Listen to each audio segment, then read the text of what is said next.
जब पार्टी बनी तो मैं आया यहाँ पे, मैंने पार्टी इमीडिएटली ज्वाइन। आपको बुलाया मतलब फोन पे टेलीफोन? हम टच में थे, बातचीत करते थे, कॉन्फ्रेंसेस भी करवाई हमने। अच्छा, फिर मैं यहाँ पे आया, ठीक है। मैंने पार्टी ज्वाइन की, पार्टी मुझे पद भी मिले, अगले 3 साल मुझे पद मिले। हमने तो पीक पे छोड़ा है पार्टी को, विरोध करके छोड़ा है, क्योंकि हम सिद्धांतिक। छोड़ा नहीं, आपको निकाला गया, निलंबित किया गया। जब हमने विरोध किया तो उनके पास कोई बेसिस तो था नहीं। तो क्या एक पॉलिटिकल पार्टियाँ क्या करती हैं, एंटी पार्टी एक्टिविटी, एक वही शब्द होता है जिसके बेसिस पे अपनी नाकामी छुपा सकें। तो उन्होंने कहा जी हम आपको एंटी, क्योंकि हमने lokpal.us बनाया, ये भी ध्यान दीजिए।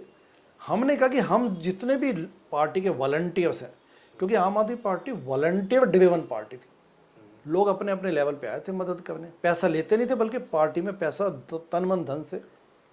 तो हमने कहा लोकपाल, क्योंकि जब ये भटकने लगे, जब इनकी बेईमानी हमें तभी से दिखने लगी, तो मैंने सबको आह्वान किया कि लोकपाल एक ग्रुप बनाते हैं अपन। वो कौन कौन थे उस ग्रुप में अगर बताएं? उसमें मयंक गांधी से लेके कुमार विश्वास से लेके सब लोगों की सपोर्ट थी। जो मतलब जो लोग छोड़ के गए या जिन लोगों ने जो उस सब वक्त आपके साथ आ गए, ना खुश थे पार्टी से। ठीक है। हमने कहा कि lokpal.us, यानी कि हम है पार्टी के कस्टोडियंस। हम मीन्स सब अन्ना भक्त, अन्ना जैसे लोग, या अन्ना, क्योंकि आंदोलन की जील क्या थी, टैगलाइन, मैं भी अन्ना तू भी अन्ना। सिर्फ अन्ना थोड़ी है देश के लिए हितैषी, हम भी अन्ना ही हैं। तो हमने कहा कि हम तो वही अन्ना वाले मोड में आएंगे, हम तो जिद के साथ कहेंगे कि आप भटक चुके हैं, भटकना बंद करो। तो उद्देश्यों से एंड अपनी ईमानदारी से। जब ये सब चीजें चल रही थी तो आपकी केजरीवाल से भी बात चल रही थी, मतलब आप जब आवाज उठाते तो उसके बाद फिर आप बता रहे हैं आप उनके आवाज पे भी गए, क्योंकि मैं सचिवालय में भी तो बैठता था ना, एज ए हेल्थ मिनिस्टर को एडवाइजर। केजरीवाल के साथ मेरी सीधी एक्सेस थी, तो मैं जाता भी था, मैं उनको बोलता था कि जितेंद्र तोमर की डिग्री पे आप क्यों स्टैंड लिया आपने, ये ठीक नहीं है। फिर हॉस्पिटल्स बनाने इन्होंने हॉस्पिटल्स के लिए बड़ी बड़ी स्कीमें निकाली, वो आगे नहीं बढ़ी, तो मैं हेल्थ के रूप में एडवाइस करता था। फिर चंदा छुपाया इन्होंने, क्योंकि मेरा सैद्धांतिक विरोध था।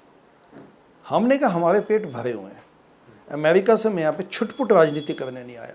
हम जितना स्ट्रॉन्ग अपने आइडियोलॉजिकली हम स्ट्रॉन्ग बने रहेंगे, उतना ही हमारी फाउंडेशन स्ट्रॉन्ग बनती जाएगी और आम आदमी पार्टी एक वाहक बन जाएगी देश में बदलाव का। उसके लिए आपको मूल्यों पर टिकना पड़ेगा। तो जब हमने ये कहा कि आप चंदा क्यों हटाया, आपको चंदा क्योंकि पब्लिक से जो डोनेशन मिलती थी, आपको पता है कि वो वेबसाइट पे दिखाई जाती थी आम आदमी पार्टी।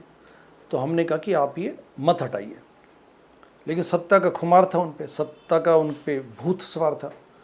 तो हमने कहा कि लोकपाल बनाएंगे, हम लोकपाल एक ग्रुप बनाएंगे जिसमें आम आदमी पार्टी का ही वॉलंटियर कहेगा कि हम हैं कस्टोडियंस, हम हैं पार्टी के लोकपाल, यानी कि पार्टी के सिद्धांतों के लोकपाल। तो इनको क्यों पसंद आनी थी। फिर लालू को जाके इन्होंने गले मिल लिए। हमने कहा लालू को आप गले मिलने आए हैं, आप तो लालू के घर आते थे, कभी आते। तो विरोध किया तो इनको भाया नहीं, इन्होंने कहा हम आपको निलंबित कर देंगे। मैंने कहा निलंबित तो बहुत छोटी बात है। फिर हमने गीता ज्ञापन देने गए। आज जो शीश महल आप देखते हैं, वो पहले एक आम सरकारी क्वार्टर होता था, मुख्यमंत्री का आवास। हम वहाँ पे गए, मैं अकेला नहीं था, 20-25 लोग थे। उसमें Jaynath Mishra 77 years old NRI London के अप्रवासी भारतीय, उन्होंने भी अन्ना आंदोलन के समय एवं आम आदमी पार्टी की मदद की थी वॉलंटियर के रूप में। तो वो मेरे साथ वो भी गए। केजरीवाल हमसे मिलने नहीं आ पाए, क्योंकि झूठ के पावनी होते और झूठा आदमी सच्चे व्यक्ति को 77 ईयर्स जयनाथ मिश्रा जी क्या लेने आए थे देश से, ये बताइए।